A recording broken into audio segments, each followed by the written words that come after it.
Hey guys, thanks for joining us to Learn to Play Games. My name is Lance, and today we're taking a look at a brand new game on Kickstarter called Runika. This is a 2 to 4 player game from Foxtail Games, and this is their second game that they're crowdfunding. The first one was Lucidity, which I have a copy of and would definitely recommend if you have a chance to.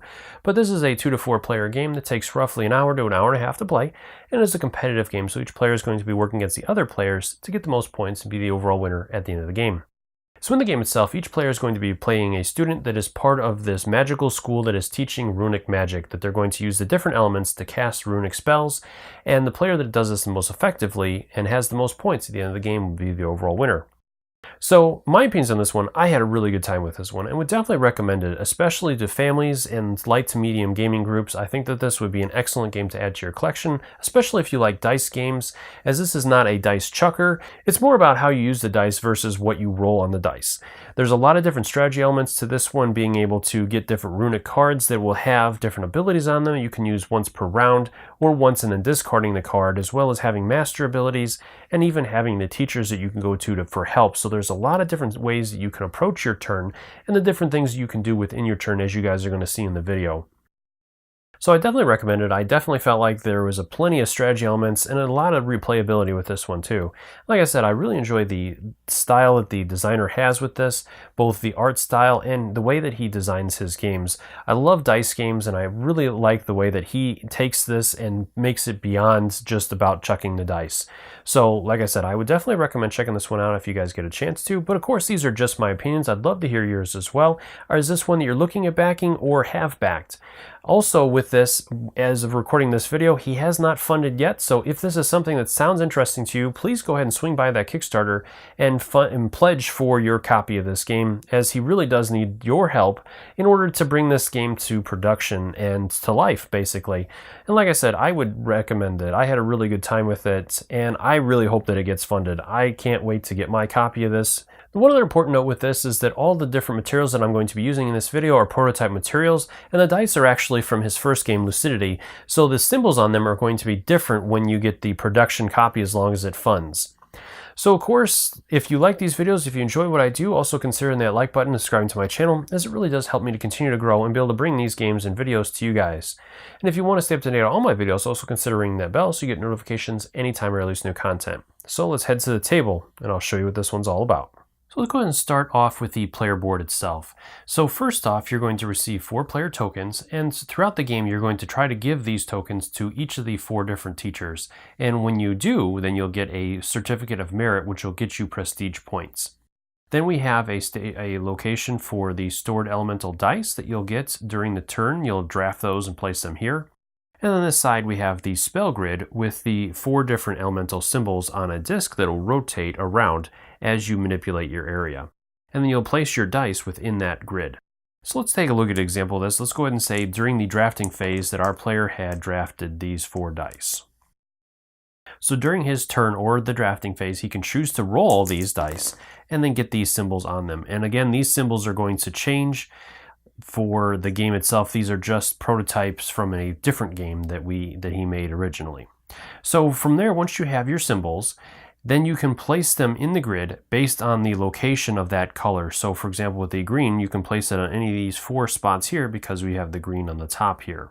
And the blue would enter into one of these 4 sections here, and the red would come over here. Now anytime there is a die in its location already and another dice comes on there, it's going to push that die to the next location on that field. There's also going to be different symbols on the die that you can use to get your teacher's help, or where it'll force you to rest. In which case, when that happens, you're going to rotate your counter 1 turn, a full turn, to the next location, and then again you can place die. So it's very important how you use your dice to place them on the grid, as you can manipulate the grid based on the dice that you're using and how you place them. And then as you go along, your ultimate goal is to get different symbols in these different locations on these cards so that you can get the card, and then each card is going to give you a special ability or power that you can use either once per round or once per turn or only one time at all. And these will also give you points at the top, and the overall goal of the game is the first player to 20 points will end the game.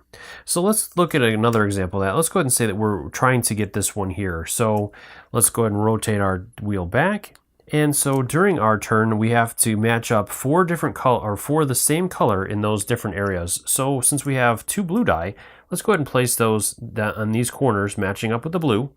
And then again, we'll have to rotate based on this. So this die will be discarded and we'll rotate. And then next turn, if we're able to get a blue, we could place one over here. And our red now will just come on to the bottom of the field there. So then let's go ahead and look at another example. We'll go ahead and pull out some more dice. This would be returned to the bag. And let's go ahead and say that we pull this. From here, then again, we would roll those dice to get the symbols.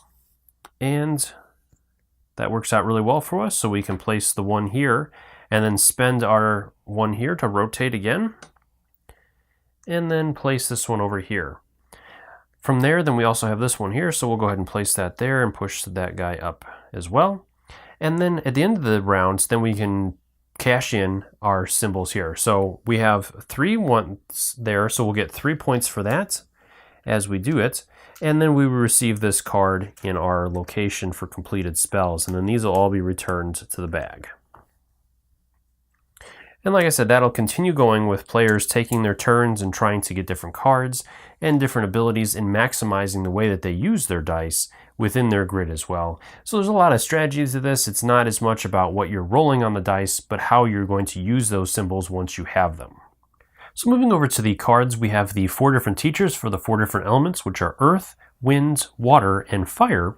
And during a player's turn, if they roll certain symbols on their die, they'll be able to place them in the area indicated there and then resolve the special ability for that particular teacher. And only 1 die can be in each one of the locations, so if it has already been used, then that player cannot choose to play a die there. Then we have the different runes that the players are trying to cast. We have the master runes, which are a little bit more difficult. It's going to take you a little while to get there.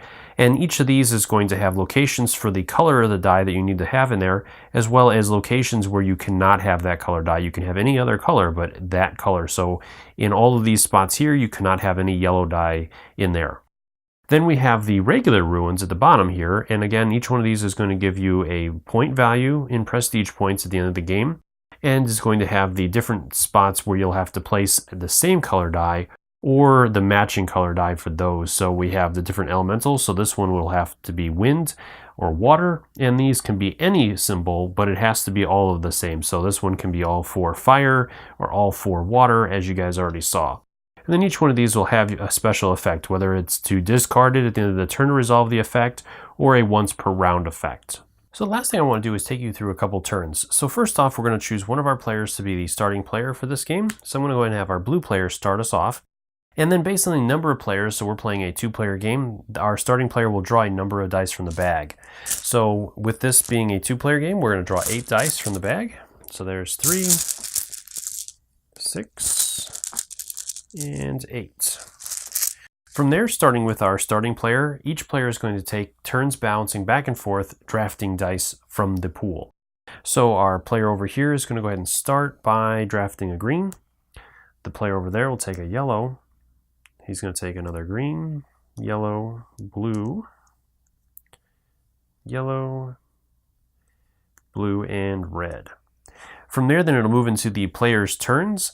So our blue player is going to go ahead and start, and he's going to have to roll all of his dice. And then he can choose to spend any die to re-roll any dice that he would like to as well. So I have 2 sleep symbols, so let's go ahead and spend one of these to go ahead and re-roll the other. So we'll go ahead and re-roll this one. And all right, so we've got some symbols to work with here. So from there, then our player is going to place those dice within the different field or use those abilities or symbols on other things as well. So he's going to go ahead and start off by spending the symbol here to bribe the teacher more or less. And then he's going to get to draw 2 new dice from the bag and roll them. Okay. And then from there, then we can go ahead and continue. So let's go ahead and start off by placing one here. And we'll go one down here as well. And then we've got these 2. So let's go ahead and do this one here. And then we're going to go ahead and use our teacher's ability up here to push it 1 space. And then we have 1 yellow left. So let's go ahead and place that one in there as well. So we'll shove it this way. Then we'll move over to the other player, as our player here has not scored any points or gotten any cards to renew. So we'll move over to our other player. He's going to go ahead and roll. And again, he can choose to spend a die to re-roll if he wants to, but he's okay with that there. So from here, he's going to go ahead and play one here. And he's going to go ahead and place this one here and use the teacher's ability. So this will allow him to choose one and discard one of his dice from his field. And if it has a prestige point on it, he'll receive that number in prestige points. Then he's going to go ahead and go again and rotate the field one spot as he spent the sleep die. From there, at the end of the round, again, he does not have any or hasn't gotten any cards yet, so we wouldn't have to refill anything. And then all of the dice that are placed on the teachers are removed and added back to the bag as well. So then this token will move over, and our player over here will be the first player this round. So he's going to go ahead and start with the dice draft. So there's 3, 6, 8. All right, so he gets to start. He's going to take a yellow. Our player over here will take a blue. He's going to take another yellow. I'll take a green, yellow, and 2 reds for me and 1 red for him. All right, so then it's going to start with our player over here this time to roll. And he's going to go ahead and spend 1 to re-roll this yellow here. All right. So then he's the first to go, so he's going to go ahead and place this one here. And then he's going to spend this here to rotate. So he's going to rotate his field. And this will let you rotate to any position. And then he's going to go ahead and place this one up here. And again, he doesn't have any that he can pick up, and we have to put a token in there. So then we'll move over to our other player to take their turn. So we'll go and roll. And we'll go ahead and spend 1 to re-roll this one. All right, and then we'll go ahead and continue. So we're going to go ahead and place that one here. And put this one here. And we'll put that one there. So from here, then again, this will end that player's turn, and it will continue going back and forth with the players trying to gain cards that'll get them prestige points, getting the teachers so that they can get merit cards, and getting prestige points. And the first player to 20 will end the game, and the players will total up their points, and the player that has the most points, it will be the overall winner at the end of the game.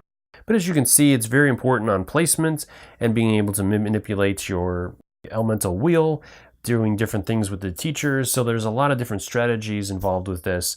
It's not just simply about what is rolled on the dice. Well, I hope this video helped you guys decide whether or not you want to back this game. As I said, I would definitely recommend this one. I had a really good time with it and definitely feel like this is a great one for families, friends, light gaming groups, and even heavy strategy gaming groups, as it definitely gives you some options to work with and play with. As always, if you have any questions or comments, please leave those in the comment section below and I'll do my best to answer them. Or swing by the creator's Kickstarter page and drop any questions you have there. I'm sure he would love to hear from you guys as well. And as always, thank you so much for taking the time to watch my videos and leave me feedback on them. I do really appreciate it, and I try to take into account everything you say to make the best possible videos. And if you enjoy this video, if you like what I do, please consider that like button and subscribing to my channel, as it really does make a big difference and helps me to continue to grow and be able to bring these Kickstarters as well as teaching videos to you guys. So please hit those buttons, help me out, and help me to continue to make these videos for you. Until next time, I will see you guys later.